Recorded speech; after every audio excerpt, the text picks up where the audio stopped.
All right, so we are breaking it down. The Giants have made it official. Rookie quarterback Daniel Jones will start against Tampa Bay on Sunday. It is a developing story. It appears that Eli Manning, the era of Eli Manning, is over in New York.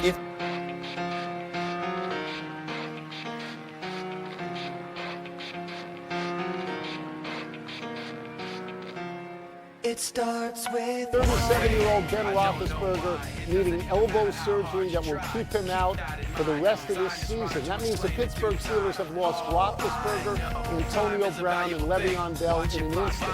the pendulum swings. Watch it count down to the end of the day. The clock takes life away. It's so unreal. Didn't look out below.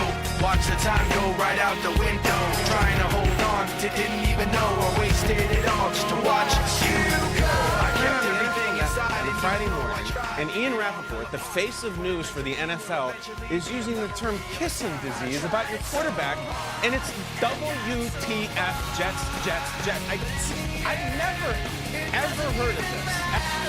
I had to fall to lose it all, but in the end, it doesn't even matter. All of those things come into play. And Drew Brees has been a fixture.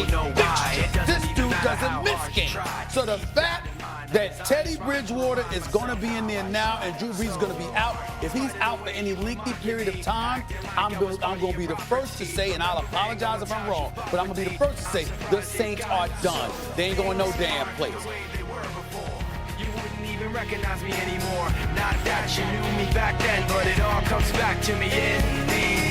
You kept everything inside, and even though I tried, it all fell apart. What it meant to me will eventually be a memory of a time when I tried so hard and got so far. But in the end, it doesn't even matter. I had to fall to lose it all. Welcome back, everybody. It's the weakest two of the weakest two. So, what's crazy about this week is that, yes, I sound amazing because I'm right on top of the microphone like it should be. The man, Bryan, is on top of his own microphone, coming from the Movie Mayhem Murder Shack, but also coming from all the way out east, from the DeQuattro Destro. What we decide to call it? Dude, I don't even know. I don't even know what you would call this place. This living embodiment of hell that I live in. That's a glowing endorsement of Suffolk County, Long Island. Yeah, pretty much. Coming from the DeQuattro Four Corners of Hell, Mike DeQuattro. Say what's up. Hello, everybody. How's it going? So, right now, what's weird about this week is that our fearless leader, Andrew Parker, is down in Orlando, Florida, living it up with the Halloween Horror Nights in Universal, the Disney Halloween experience, just living it up, being a big old boss. Mm-hmm. But us two schlubs couldn't get the time off, have to stay up here in New York. By the way, weather's been pretty good, wouldn't you say? It's nice and cool tonight, so I'm excited about that. Just turning my AC on fan and just having 60-degree weather blow into my air face. That's right. Air face, did you say? Yeah, I just meant to say face. I meant to say face hole. Right. Oh, for some reason I just said air face, and now I'm just really confused. Yeah. So, yeah, Mikey and I were both pretty busy today. We couldn't get in the same area. Plus, we live on two different ends of Long Island now. And Andrew being away, we just and with this week of just absolute mayhem in the NFL. This was an episode we couldn't miss. Exactly. Maybe week 4 we'll take a bye if something's happened, but there are a lot of things going on in the NFL. It's crazy to think that the second after we hit stop on week 1's episode, Sam Darnold's immune system shut down on him and he got mono. Yeah. It literally just happened the next day. I really feel for that because back in 2013, I think it was, I had mono. Oh, fuck. So I had mono and I was out of commission for a month. I wasn't able to go to work. I had pretty much a constant fever the entire time. I was in a ton of pain. I got it right after having strep throat. Oh, so my God. strep throat turned into mono. Ugh. So mono really sucked, and then I started feeling better, and I was like, okay, I'm about to go to work on Monday, but hey, Warped Tour's this Saturday. So I'm going to go to Warped Tour. So me and Andrew went to Warped Tour, and boy, was that a mistake, because I relapsed, and I was out of work another month. Oh, my God. Due to mono. Yeah, I couldn't get up. Like, I was just sitting around. Like, I got so bored being in my room that I would bring my laptop to just different areas in the house because I got bored looking at the same thing. Like, I was just like totally compromised, couldn't do anything. Infected every area of my house because I was getting stir crazy. And after you get mono, you get Epstein-Barr, which lives with you for the rest of your life, and it lies dormant for the most part. Right. But every so often you just get you'll get like a day of just like a really, really bad headache. You'll get a fever. You'll feel like complete shit, and then it goes away the next day God. In 2 days.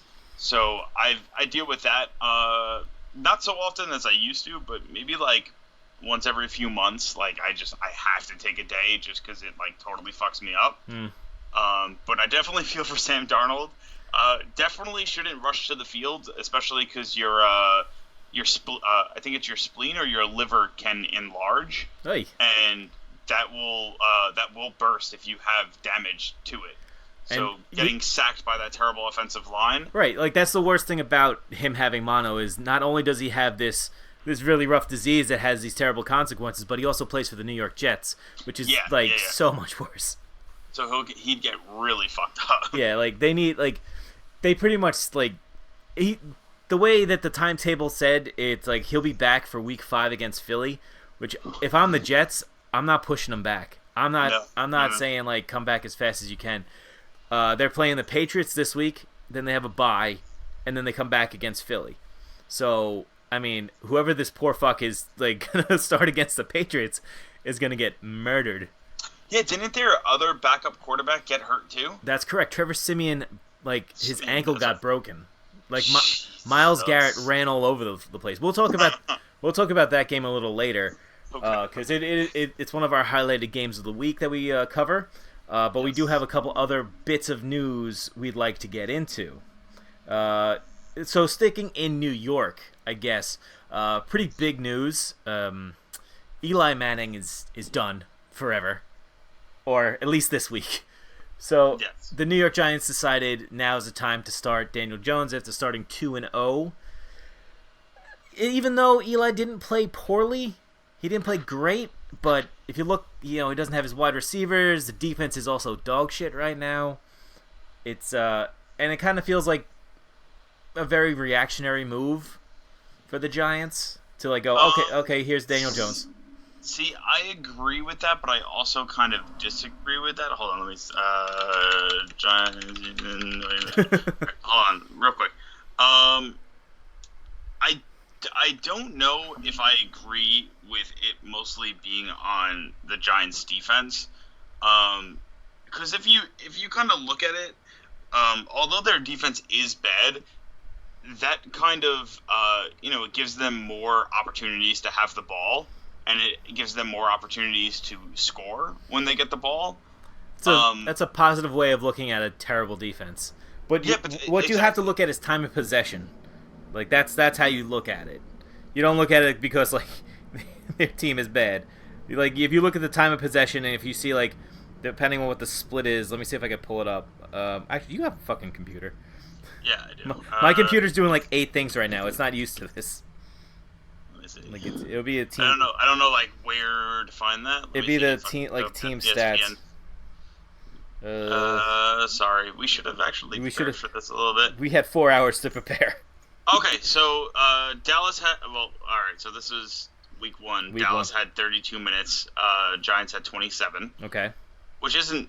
It's not a terrible split. Buffalo had 32 minutes. Giants had 27 minutes again. So. So they did have a higher time of possession. Don't forget, when you get those big runs by Barkley, that obviously cuts down time. Right. But they're able to score. So, but that's that's the kind of issue that I had is when you talk about great quarterbacks, the one name that always gets brought up is Tom Brady. And the one kind of thing that goes with Tom Brady is he's so good he can make a no-name receiver good. Right. And that's something that everybody's kind of universally agreed with. It doesn't matter who's on his team, he'll still bring them to the Super Bowl. They'll still win the Super Bowl. If Eli isn't able to make his bad receivers good, in the sense that he's been in the league for that long, obviously he's a 2-time Super Bowl champion, he should be able to get the ball in the hands of any receiver. And even if the receiver drops it, that's not on Eli. But he was making a lot of throws that weren't even there, that weren't even like in the vicinity, doing a lot of checkdowns when, obviously with his offensive line, not the greatest.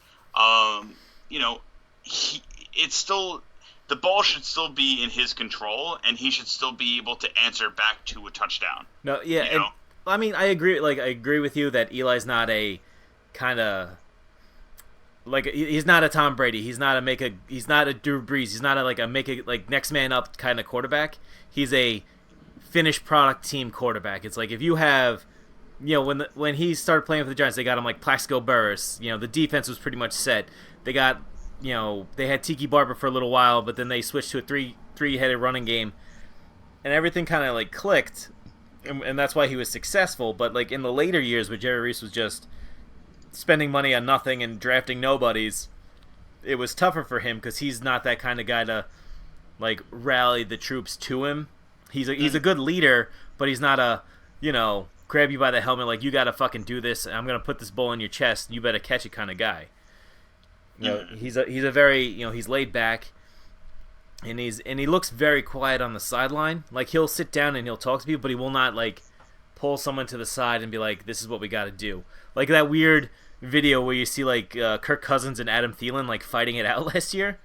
Yeah, it's like Kirk Cousins might be what Kirk Cousins is, but he's trying to kind of get his leadership skills in, but Thielen to have Thielen like succeed. Like, it's not at the detriment of the team. Yeah. But, yeah, Eli played for 14 years as a Giant. A lot of ups and downs. A lot of downs lately. Has a 500 record, everyone, like, he is a Hall of Famer, in my mind. Oh, yeah. I mean, I don't think there's any doubt of that, simply because of the 2 Super Bowls. I think that if you take away the Super Bowls, I wouldn't call him a Hall of Famer. He's perfectly average. Yeah, exactly. Yeah. Exactly. And I'm glad you said it, because I didn't want to seem to be like that biased Cowboys fan. No, it's all right. But I definitely don't see him being as he's not amazing as other Giant fans make it seem. Cough, Andrew, cough. No, I wouldn't give Andrew that much guff. I would say that what's been funny has been the people the last couple of the last day and a half or so, because we're recording this on Wednesday. The news came out on Tuesday that the people are just like out there on like Twitter going like, Eli was the greatest, he's the man, thank you, hashtag thank you Eli. And I kind of was like, last week you were complaining about how he's old and can't play anymore, and now you're like, oh, he's still a formidable quarterback, so we could trade him for like a 3rd round pick. I'm like, no, you can't do this. You had a genius tweet about that, didn't you? Yeah, when I, on the Pickless Twitter, @PicklessPod, I said something to the effect of that the vibe that everyone's putting out there is like the vibe of putting your old pet down, where it's like the week before you're complaining that it's shitting everywhere, and this week you're calling it a legend. Yeah, it's like it's kind of feels weird and fake, but I know it's some people are real about it. Like I also did the remember the good times tweet with Eli, because that's all I'm gonna do is remember the good times. But I know he's not perfect, Like these people are like, this that like, I was there for his first win, when I was when I had my Giants tickets. It was against the Denver Broncos. It was a great like 4th quarter comeback. The last 20 seconds he hits Amani Toomer in the end zone. It was what he was grown to be great for. Exactly, Was his he's 2-minute drills. exactly like that was Eli's like Yeah. calling Bread and card. butter. And then like I remember that game so much, not because of like what happened with Eli and the team effort, because that was the start of like the Giants building to the next couple years of actually being good. Is that when they caught the touchdown on my side, because I where you remember where I sat, like right by the end zone, right behind the end zone. and so my friend Ronnie, who is shorter than me, when that touchdown happened, was so excited, threw his fists up in the air and punched me right in the chin. Nice. And I was like, I kind of got knocked off my feet a little bit. I was like, what the fuck just happened? I miss Ronnie. Ronnie is a good dude. He is a good dude. Has a wife and a kid now.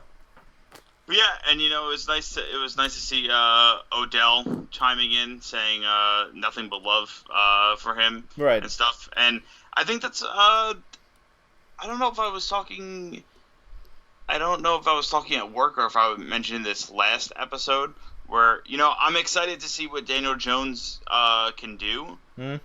Simply because if you have a team that it's pretty much a wash for the season already, and you can kind of tell, there's no reason why you shouldn't start the rookie and get him playing time and get him used to game situations. So next year, when you think you're going to be better, he has experience under his belt. Right.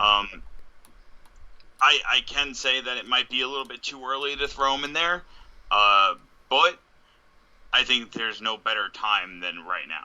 You know? I mean, this is the softest landing that I think he could have. He's going up against Tampa Bay and Washington, and then New England. So you guys did lose to the Bills, but so did the Jets. So like who the Jets are also pretty bad. Yeah, they are. But they spend more money than we did this year. That is definitely true. Yeah. So take that, motherfuckers.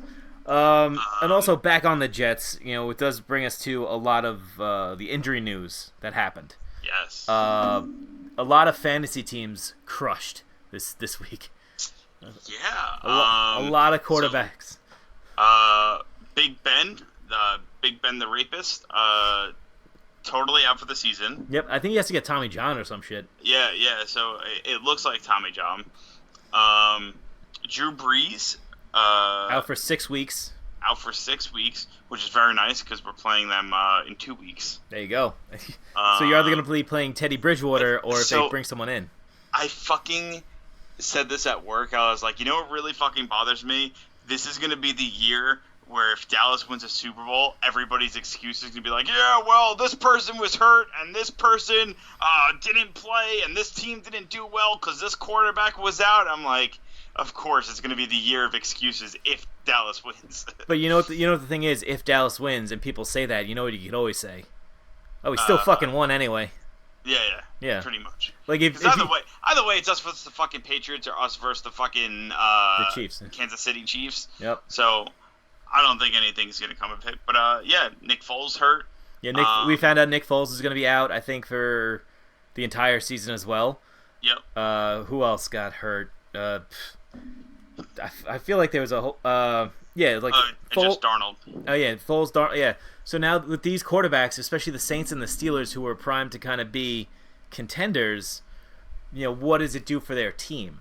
We had Mason Rudolph step in for the Steelers, who did very well, but they still lost. Then Teddy Bridgewater filled in for Drew Brees and did very badly, and they lost very much. Very badly. Very badly. They unfair because they were playing the Rams. Right, and you would think with like Drew Brees being there, like this is like a show, like it's back in the Superdome, like it was in the Coliseum. I'm sorry, like this is like we're here to show you up, like you can't beat us, like we're at 100%, and then fucking Brees like does something to his hand. But it does bring up the point, since I don't think the Steelers are gonna ride Mason Rudolph all the way to the end. I think they will make a move. The Jags also, I mean, like Gardner Minshew did a pretty average this week. Yeah, he didn't do too bad. It's just that they also played the Texans, which they had it. It was a very close. It was 13-12 the final score. But I think if they win 2 games, or if they trade Jalen Ramsey, it may just be a wash of a season. Which is really really weird because you don't expect that. What was it, last year and 2 years ago? Like, the Jags just looked like a whole different team, you know? Yeah, they were on the cusp of going. They were right there to go to the Super Bowl. Yep. And now it's like they've gone back to the Jags of old. Which is weird because the Texans are a good team, and I would have expected that to be a higher scoring game, but I guess both defenses kind of played well. Yep. No, if you look at the highlights of this game, like, defense is going nuts. Yeah. That offensive line in Houston needs to be worked on big time. Yes. Absolutely. Save Deshaun Jackson. Oh, I feel so bad. No, sorry, Deshaun Watson. Watson. We were talking about Deshaun Yeah, Jackson. that's right, we were. Oh, man. But yeah, like, it's so if you were the Steelers, would you make a move for a quarterback? Would you, like, try to make a trade for a quarterback, or would you try to sign, like, guys off the free agency market right now? Can I be honest with you? Go ahead. And I promise I'm not trying to stir anything. Go. I think the Steelers should try and make a play for Eli Manning. Wow. I think that Eli still has something in him. Okay. I just think that the whole vibe in the locker room, and also his offensive line being shit and having no weapons is what's bringing him down. Okay. I think that he could get the ball in the hands of Juju, and I think he get the the ball in the hands of McDonald and working alongside James Conner. Like I think James Conner got hurt too. Did he get hurt? Yeah, he got hurt around the fourth quarter. I don't know. I don't know if they've released the injury report about how he's doing, but I know he was taken out of the game. Interesting. But no, I agree with you that if there was a team that, like, could use an Eli Manning. Also, the Steelers just got Minkah Fitzpatrick from the Dolphins. Yeah, so it's weird because they're also looking like they're trying to make moves, you know? Yeah. I would think the Steelers are a finished product, and that would be perfect for Eli.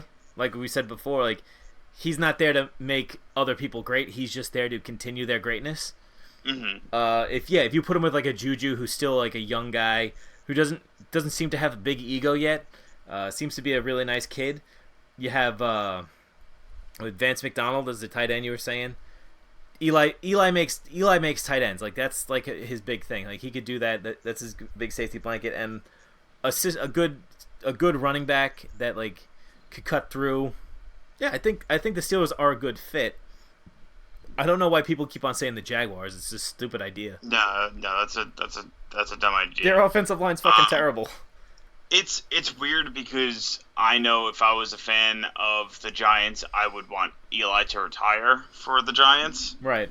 But on the other hand, I also would like to see him go on and do something great still, because I still think he might have stuff in him.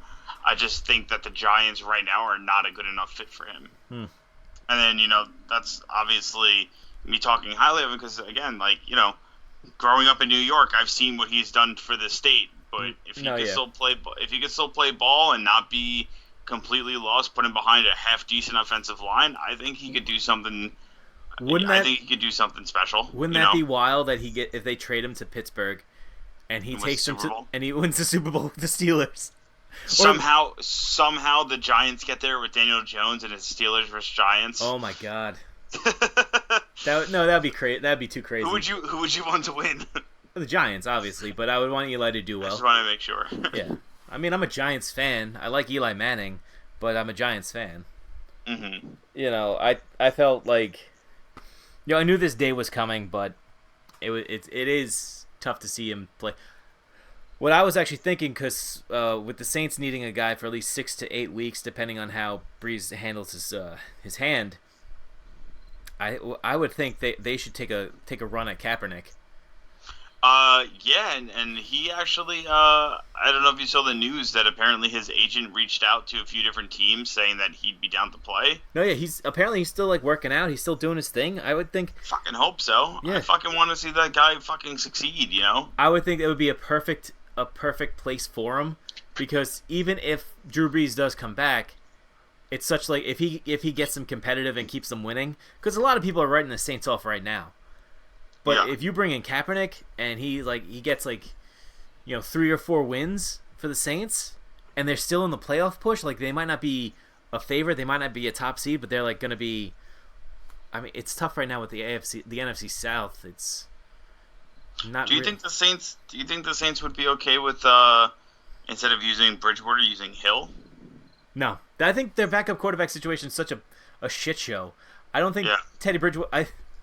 I think the Jets fleeced the fucking Saints on that trade. They got a 3rd rounder, and Teddy Bridgewater is definitely not a 3rd rounder. Everyone keeps on saying like, "Oh, Teddy Bridgewater's fine. He's gonna do this," but like, look what he's done. He's had a whole year of learning that system. He knows the system. It's not like it's brand new to him. Mm-hmm. And he has Alvin Kamara. He has Michael Thomas. And he barely cracked like 125 yards. Yeah. I don't know, but I would like to see Kaepernick sign with the Saints and just kind of light that town up, because that's a town of like rehabilitation. That's like second chance city right there. I definitely feel like there needs to be a change between one of these teams. They're not gonna, like, Mason Rudolph isn't gonna do anything for the Steelers. Although he did have a fairly successful game. He's also the only quarterback on roster right now. Yeah, which is nuts. And that's another thing. You need a backup. Yeah. He went for 12 for 19 with 112 yards, but 2 touchdowns. He did throw an interception. Yep. Not stellar, not great. No, yeah, and he's playing against Seattle's defense, which is very good. A very good defense. Yeah. They just picked up Jadeveon Clowney, so I mean, like, Seattle is a good team. I think they're 2-0 now, right? Yeah. And now next week they go against the 49ers, who are 2-0. Granted, playing bad teams. Yeah. But they demolished both teams. They did. They beat the Bucks 31-17 and then 41-17 against the Bengals. Yeah, I mean, is their defense something that is? It's weird. Is their defense that good, or are the teams just that bad? Maybe a little bit of both. It may be a little bit of both, honestly. Like, I think this is a real test for who they're playing. They're playing who next week? The 49ers. Yeah. The Steelers. The Steelers. Okay, so that's like a real test, kind of, because for both teams. Yeah, because I mean, like, the defense on the Steelers is really good. T.J. Watt is a madman out there, and with Minkah Fitzpatrick now, like, I think the Steelers are lining themselves up to be something special. Still, like, they're still gonna win in spite of Big Ben's injury, which I think they wanted in the first place. Mm-hmm. Because there was an interview Mason Rudolph did after the game, and he was like talking about, like playing with the guy, like playing with the team, and then like what he learned from Big Ben. He's like, when Big Ben made himself available, I learned as much as I could from him. And it's like, why would this guy make himself available to you when you're supposed to be in the same room? Like, the quarterback room is like, it's all the quarterbacks, and there's only 2 quarterbacks here. So why is he ducking you? Doesn't make much sense. Nope. Okay, so our games of the week that we're at the 26-minute mark, so we're gonna talk a little bit about what we're gonna talk about. Mm-hmm. So this week, we talked about Pittsburgh and Seattle. That's off the book. New Orleans and Los Angeles was on there. So I mean, we kind of talked about that. That was just a game, Yeah. It Cooper went Kupp. as expected when Drew Brees goes out. Yep. The Rams just, they're hot. Like, again, the first half it was 6-3. Yeah. Cooper Kupp had a game at the end. Like, he caught a pass and just got broke out, and 5 receptions for 120 yards. Yep. And you could tell that was just one pass. and he's skating on thin ice, man. Thin ice.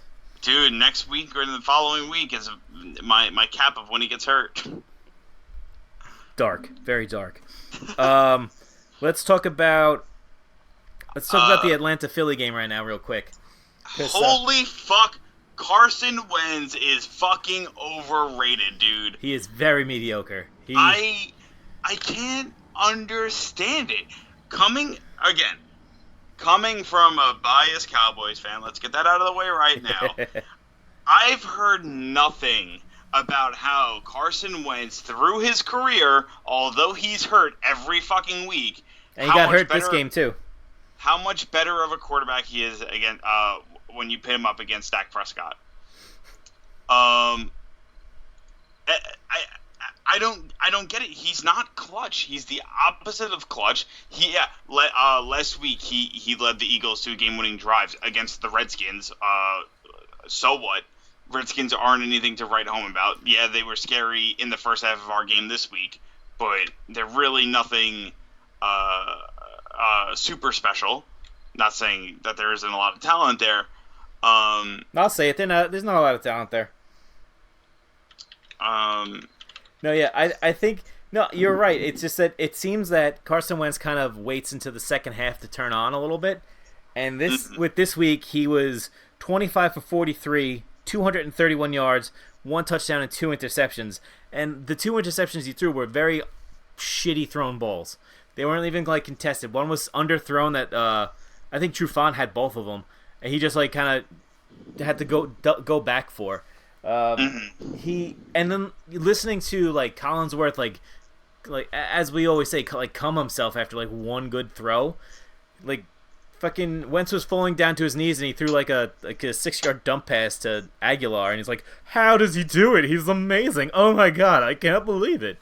Yeah. Sorry, Al, I just came on my shoes. So here's alright, so I'll do a little bit of a stat breakdown. So bear with me. Mikey has his 3 screens, all Dak Prescott and 1 Carson Wentz stat line. So look, through their career so far, and again, granted, Wentz has been hurt, Dak Prescott is 29 for 15, which he has the most wins since he started as a quarterback. Right. Wentz, 23 and 16. Again, hurt. Dak has 65.7% completion rating over Wentz's 63.6. Dak has 59 touchdowns to 22 interceptions, sorry. Wentz has 67 touchdowns with 28 interceptions. Has more scoring in the red zone. Last year, red zone was a big problem for us. But when it comes to rushing touchdowns, Prescott has 17 rushing touchdowns. Carson Wentz has 2. Whoa, he has 17 already? Damn, that's a lot. Yeah, Dak Prescott has 17 rushing touchdowns, which, I would rather combine touchdowns over having just one for rushing and one for passing, but obviously you need to have separate categories. Yeah. Dak has 177 rushing attempts. Wentz has 140. So only 23 rushing attempts difference between them. I think that's correct math. 23 or 33. Dak almost doubles his rushing yards. Right. I understand that people come here and say that football is it's a team sport. It's not about it's not about individuality and stuff like that. But when you realize that last year, up until we got Amari Cooper, we had literally no receivers. You go to the year before that when we still had Scott Linehan ruining our offense and pretty much not running the ball. We also had no run game. It was a pretty much mess of a season. If you put into context, I think after everything that he's overcome, I think it's blatantly obvious that Prescott is a better quarterback, and I'm so glad that it's finally starting to show. Just because I agree. I think with the attention that was brought this season, the attention that was brought to we'll talk about it when we get to cover Dallas, but I just want to finish with the Falcons and the Eagles real quick. It's just that this game was very sloppily played. Matt Ryan had a pretty good game. He had to get 3 touchdowns but he also threw 3 interceptions. So he wasn't great either. But if he didn't have Julio Jones or Calvin Ridley on his team, that boy would be sunk. Because Julio Jones put it on his fucking back today. I mean, on Sunday night. 100%. Like, that fourth quarter, that like, little, like, I think, that out pass to Julio Jones where he just ran. Apparently he hit 22 miles an hour and just burned everybody. It's so impressive that, like, it kind of makes me think that the Falcons may actually kind of steal the division now. Like, they know they see that door open, and they may just go through it. Mm-hmm. Yeah, that game, the way that game ended, when the guy that I was playing, I forgot who he had on his team. I think he had Carson Wentz as his quarterback. Okay. So I had Julio going, and I also had at that point I also had I forgot what it came down to. I haven't looked at my team in a while. Okay. But either way, like he had Carson Wentz, and at the end of the first half, he had like -6 points or -0.6 points. Sorry, -0.6 points. Right. That all of a sudden got brought up to 20 points in the second half. No, yeah, he did. Like, I'm not gonna cut him short. He did make some pretty good passes. Yeah, like Aguilar went off. He had 8 catches for 107 yards, and Zach Ertz also had 8 catches for 72 yards, which is no surprise there. But like he did find a rhythm later in the game. But if he's gonna keep on playing like that, like when they play Dallas, and if he does this late game bullshit, it's not gonna work. Dallas kind of goes pedal to the metal from the start. Yeah. So Dallas, I definitely think had this year so far has had a slow start on defense. Mm-hmm. They went last year from having like a bend not break mentality of like letting them get the yards in between the 20s, and then once like locking that shit down in the red zone. But it seems like they were being a little too generous the last 2 games, at least for my comfort. Right. But I definitely think that it's something that can change, and obviously we can lock up as the season progresses. Thankfully, Dallas's offense does a lot better in the second half, as well as of lately. But that like Wentz could have had that game won so many different times. Right. They had so many opportunities. With the Falcons punting as many times as they had, like it should have been a lot different of a game. No, yeah, it was too close for what it was, and then that last like 2 minutes, like it was a shootout, and it was pretty exciting. So that will bring us. They had. Oh, sorry. No, go ahead. Matt Ryan with his 3 interceptions, and then they punted the ball 3 times, and they missed a field goal. Like, there were so many opportunities. If you want to talk about like scoring drives, that's 7 touchdowns that could have happened that didn't happen. There was a lot of points left on the table. Exactly. Exactly. There was 2 touchdowns scored. When they have that many opportunities, someone has to capitalize. Exactly. Wentz ran for a touchdown and threw 1 passing touchdown. Right. Like, you had so many different opportunities to drive the ball down the field, and you couldn't capitalize. Like, that's on you. and I think that kind of falls on Wentz. Okay, so now we have 2 more games to cover before we kind of wrap it up with the weekly review. Do you want to finish talking about Dallas? Or do you want to talk about the Browns and Jets? I'll briefly just touch on the Dallas game. Okay, because we've kind of covered it throughout everything, but Dallas kind of showed that they're the boss of the NFC East. Like, even though they played the weaker 2 teams, but this is what you have to do to these teams. Like you had like Dak if you look at his stat line, he had 3 touchdowns and 1 interception. That interception was like off a bat, like they hit off a receiver's hands and then got kicked up. It was a tip ball, which again I subscribe to that shouldn't be listed as an interception. No. On the stat sheet, and that goes for every quarterback because I think that's bullshit. You know, he's finally connecting with Gallup. He's finally.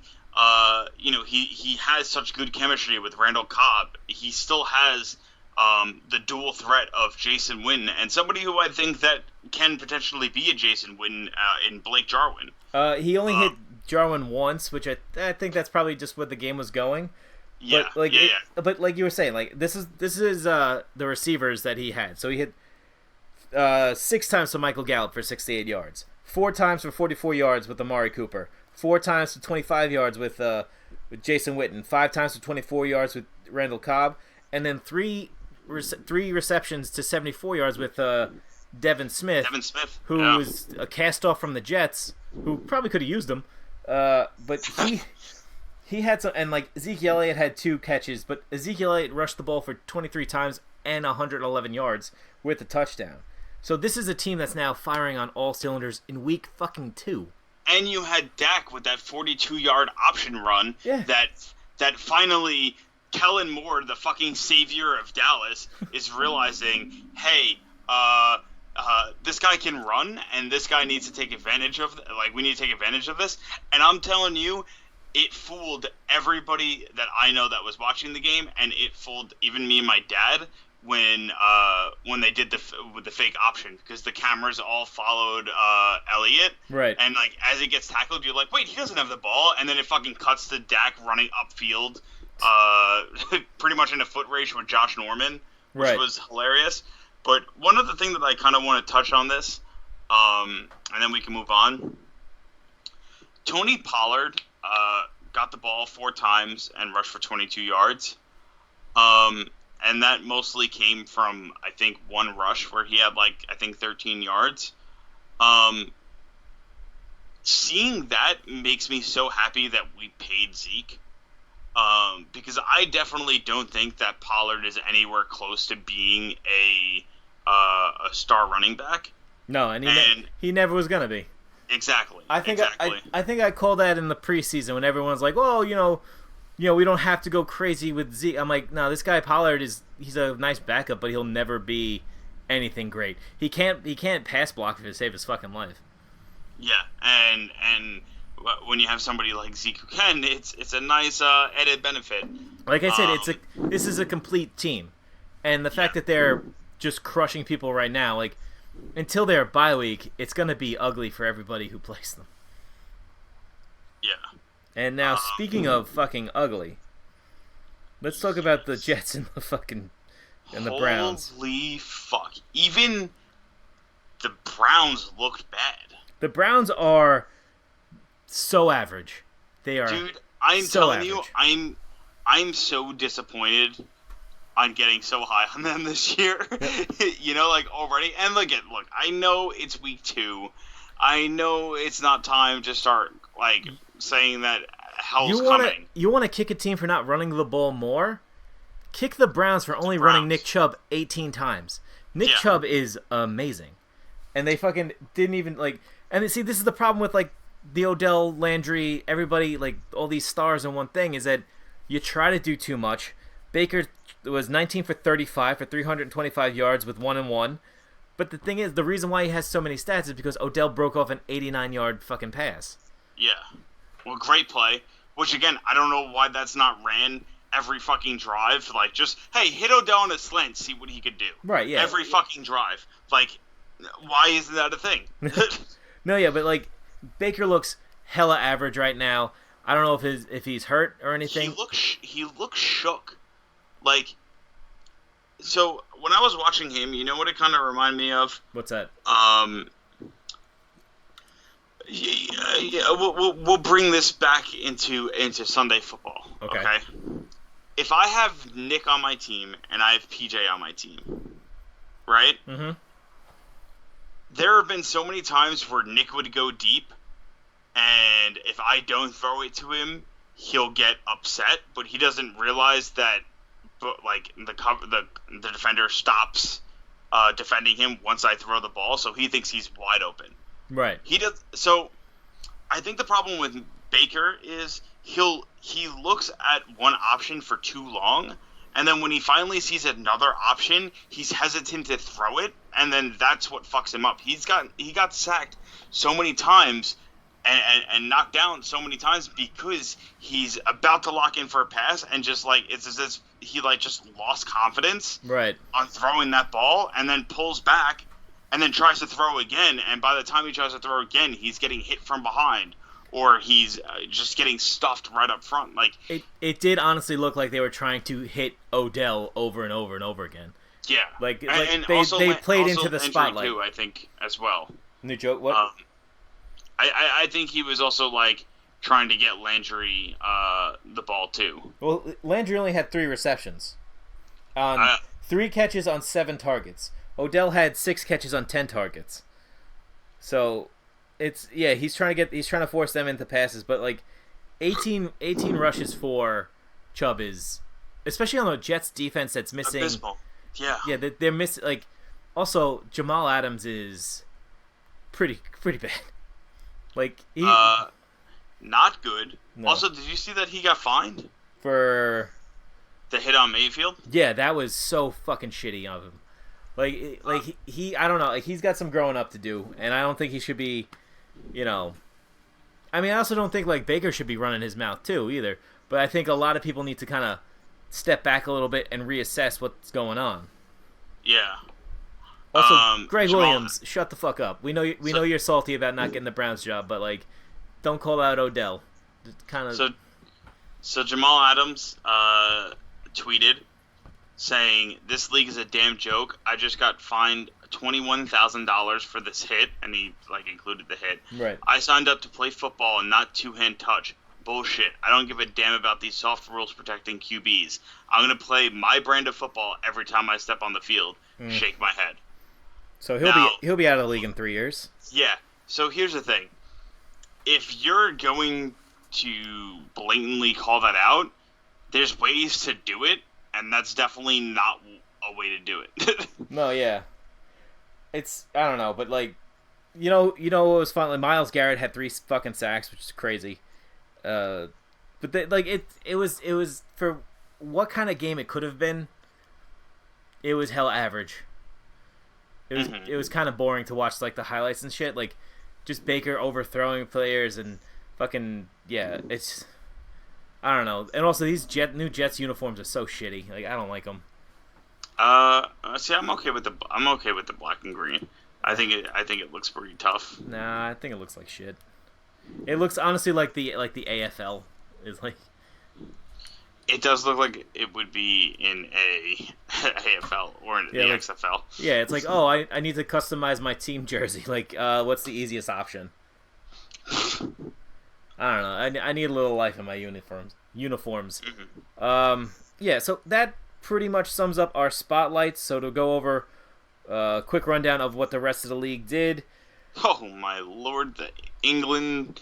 Yeah, New England versus the Dolphins ended exactly the way you'd think it would. New England won 43-0.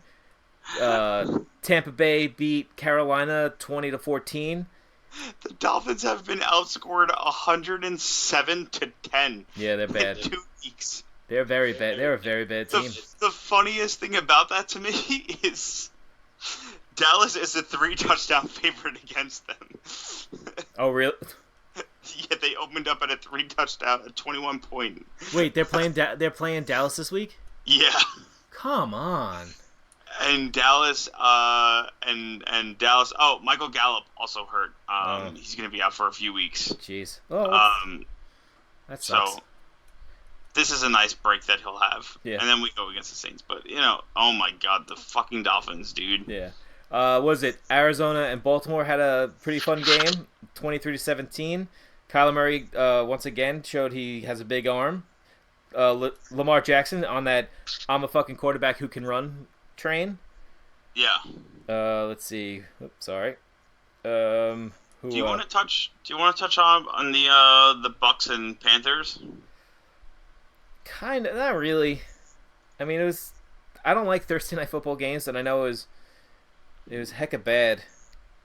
All right, so what do you got to say about it? Like?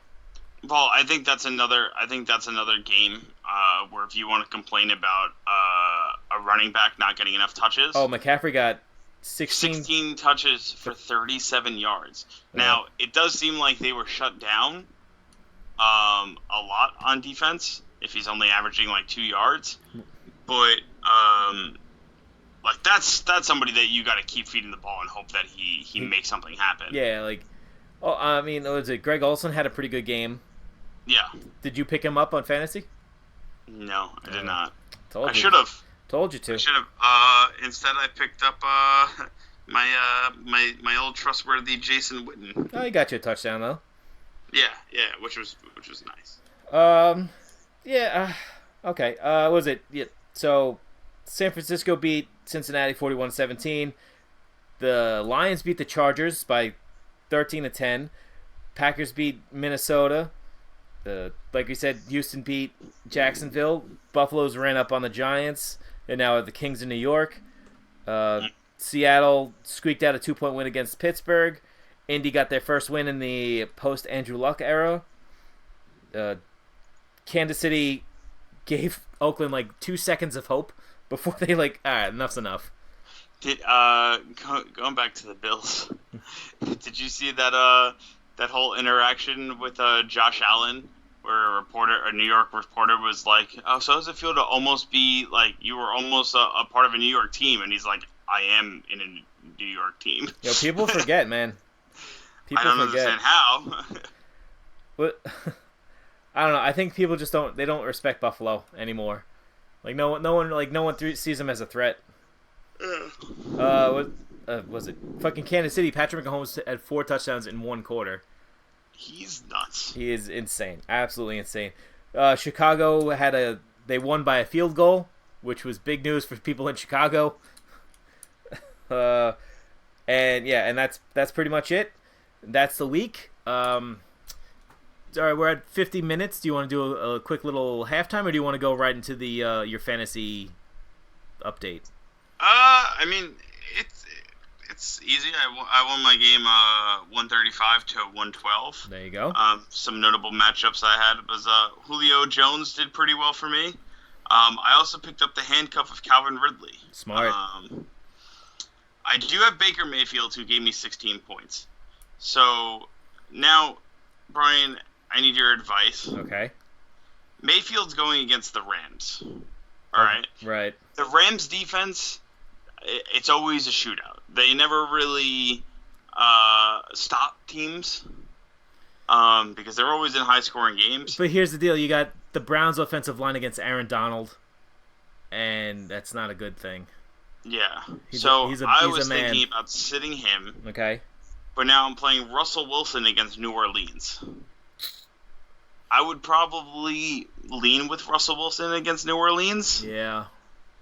I mean, Russell. You know, the thing is, Russell Wilson's a professional quarterback. Baker Mayfield is not there yet. Mm-hmm. Like, Russell can do a lot of things that Baker may be able to do in like maybe a year or so. But like right now, I don't know. I would be careful. That Rams. The Rams are 2-0. They did stop Alvin Kamara. So let's just say that. Mm-hmm. So I mean. So now my question is, I have Geis who's now injured on my bench. Yeah, hit the poor kid. Very sad. So should I just pick up a third quarterback with a better matchup? Well, who's available? I got Kirk Cousins I could pick up. Trubisky. Garoppolo, Phillip Rivers, Case Keenum. That's pretty much as far as I would go, unless I'd pick up Daniel Jones against Tampa Bay. I mean, all right. So Trubisky against Washington, Keenum against Chicago. Phillip Rivers, you said? Yeah. I mean, the old gunslinger still got some heat in that pistol he's throwing out there. And who was the last one? And Jimmy Garoppolo? Yeah.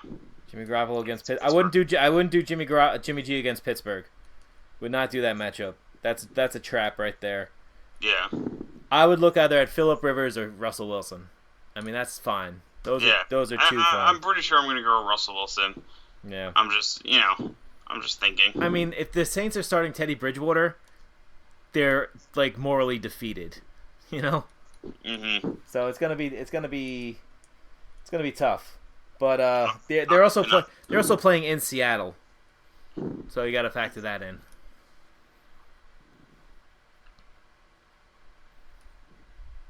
All right. All right. So I'm all set with fantasy. So if Okay. you want to go on to like your, Well, we could do studs and duds right now. we could do studs and duds. We could do studs and duds. So, Mikey, who's your dud of the week? The dud of the week, probably hands down Baker Mayfield. Oof. Did not look impressive at all. Did not look good. You're playing against the Jets, and the game was closer than the score looks, and I think that's kind of sad. Okay. This is a team that should be outscoring the Jets 50-0 or 50-3. The fact that they got, the fact that he got bailed out with one touchdown from Odell. Chubb obviously had a good run, and Baker also had his own. They had the. No, that's right. They had the. They had 3 field goals, right? Yeah. Yeah. So. Yeah, most of their points came off field goals. So the 2 touchdowns being Chubb and Odell bailing them out on a 90-yard touchdown. Right. It's just not what you want to see for a team with as much skill as the Browns. Because on paper, this team should be a contending team. Yeah. No, I agree. My dud of the week is I kind of want to say the Houston Texans offensive line. You got to protect Deshaun Watson with all your heart and all your might. You got to push over that Jacksonville defense that's being corrupted from the inside with Jalen Ramsey being the biggest. Actually, you know what? Jalen Ramsey, big old bitch. Jalen Ramsey is not a good teammate right now. He needs to be traded, or they need to sit him down and figure it out. Mikey, who is your stud of the week? Stud of the week. Ooh, that's one. That's a weird one for me. Yeah. It's weird because on one hand I kind of want to say something along the lines of the best way to put it would just be, I guess, the Giants front office. I think it's a very bold move to sit Eli this early. Mm-hmm. But I can kind of tell that they're bold in moving forward and wanting to try to give Daniel Jones the experience he deserves, and I think that's a lot of quarterbacks would be putting up a fight and making it a big problem. So basically, you're saying Eli Manning's your stud of the week. Eli Manning and the rest of the Giants coaching staff in the front office. I think overall, it's a situation that's really shitty that I think all parties are taking very, very well. Okay, I like that. I'm not pandering. That's an actual thought. My stud of the week is ESPN analyst Ryan Clark for fucking verbally bitch slapping some idiot on was it Wake Up, whatever the fuck it was. You could see it's all over Twitter, where this guy fucking just kills Cam Newton for being like a selfish player, being his career's over, blah blah blah. Even though like 5 minutes after he fucking was talking like highly of Eli Manning, and as much as I love Eli Manning, it's what Ryan Clark says is the truth. Ryan Clark deserves his own show. He's fantastic. I want him to come on our show. That would be fucking dope. It would be awesome. So that will do it for week 2. This is a very interesting week. Editing should be fun. Yes. So right now, let's tell the people where they could find us, so they could find us. Oh, real quick before that, Brian, if you had one game that you would want people that's right. The games of the week. check out next week. Games of the week. Let's pick them. Let's see. I'll pick 2. Okay. Okay. You want to pick 2, or are you gonna take? I'll pick 2. Okay, so I'm gonna say. I'm gonna steal this one from you because I know you probably have it queued up. Baltimore, Kansas City. I'm gonna keep my eyes on that. Yes. That's gonna be a wild game. Got 2 young quarterbacks going for it. One has the respect of the league, and one's demanding the respect of the league. So that should be a lot of fun. And then also, I'm gonna take the Jets in New England because we all need a good laugh. We all need something nice. So if the Jets win, what a surprise! Everybody will be shocked. But if the Jets lose, it's gonna be like a murder. Yeah. I like both of those picks. You know what? I think the Bears Redskins has an opportunity to be a good game. Okay, it's the Monday Night Football game. Yeah, the Rams aren't. The Redskins aren't a terrible team. And the Bears, I think, can be a big problem. So I think it's going to be a fun game to watch. Okay. I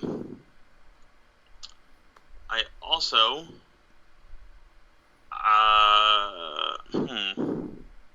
this is tough. This is a tough one. I'm gonna say the 49ers versus the Steelers. Wow. I want to see if the Steelers are there, dude. I want to see if the Steelers... That they rally around Mason Rudolph? Well, yeah, if they rally behind Mason Rudolph, but I want to see if fucking... if the 49ers are able to keep up. Right. Keep it up. Like if they're Fugazi. Like if they're just a bullshit 2-0. Yeah. Garoppolo isn't terrible. He played pretty well this week against the Bengals. Throwing for almost 300 yards, 3 touchdowns. But, I want to see if they're legit. Okay, that's a good call. I mean, I also would have accepted the Rams-Browns. That would have been a fun game. That's also going to be that's an honorable mention. And if you want entertainment, the Cowboy-Dolphin game also will be very entertaining. That's another murder waiting to happen. Which, thank God, and NFL has been helping me out lately with having last week and now this week coming up, giving Dallas the 1:00 games. Right. Because for somebody that has to go to work at 4:00, it's nice that I could sit home and watch a game. But it kind of sucks because when they play the Saints, it's 8:00. Yeah. And then I don't know what they're doing putting the Giants on at 4. Like, why? Yeah. Put the Giants on at 9. I don't know why they get prime time. Put the Giants on at 9:00 in the morning. But I also think that the Jets, the Jets and Cowboys when they play, I believe that's going to be on CBS. So thankfully, I get to hear old Tony Romo. Yeah, that's gonna be. Yeah, that's it. It's a Jets home game. Jets home game. Yeah. Yeah. So it's yeah. But yeah, so this is how much the NFL fucking hates me, because we have the 8:00 game next week in 2 weeks, then it goes 2 back-to-back games of 4:30. Then 3 8:00 games in a row. Oh my god. Then a 1:00 game. Then 2 4:30 games. Then another 8:30 game, a 4:30 game, a 4:30 game, and then ending the season on a 1:00 game. One of those 8:30 games should be the Thanksgiving game. Thanksgiving, yeah. Dallas always plays at night on Thanksgiving. Wait, is Thanksgiving the 17th or the 24th? Probably it's the last Thursday of the month, so I doubt it's the 17th. I don't know what the last Thursday of November is. It's the 26th. No, I'm sorry. The 28th? The 28th, yeah, the 28th. Okay, so we're playing the Bills. Okay, yeah. That's okay. That's a good bounce back from our loss against the Patriots. The Kings of New York. Yeah. Okay, so let's tell the folks where they can find us. You can find me on Twitter at Dequats, DEQUATS. And on Instagram at MDQuat, so MDEQUT. Yes. And then maybe that G Fuel stream if you guys are ever done breaking the law. Yes, we did get our account reinstated today. There you go. We had a false copyright claim against us midstream. So you should look. So here's the deal: if you're gonna start a stream, you should either show your boobies, throw a cat, or drink some illegal stuff. I plead the fifth on that one. You can find me over at Movie Mayhem Pod on Twitter, at Movie Mayhem Podcast on Instagram, and Movie Mayhem Podcast every Sunday. We do movies and some mayhem. I don't know. We do stuff. We do a lot of stuff. I'm kind of. I don't know if I should tell Matt about this whole Skype thing because he'll probably be like, "Yeah, I'm not gonna come to." I'm not gonna come to the Murder Shack anymore. Yeah. It's kind of a pain in the ass to go down the stairs. So that will do it for this week, week 2. We will see you again next week. We will hopefully have Parker back. He'll regale us with tales of Disney and Universal and all the fun that he's had down in Florida. So, see you later. Enjoy, guys. Bye-bye. Right? This is right? Yeah. I think Mikey just found his way out of the show. Yeah. See you guys 7 weeks from now. I'll see you after Thanksgiving, everybody. Wait, are we still going? Not anymore.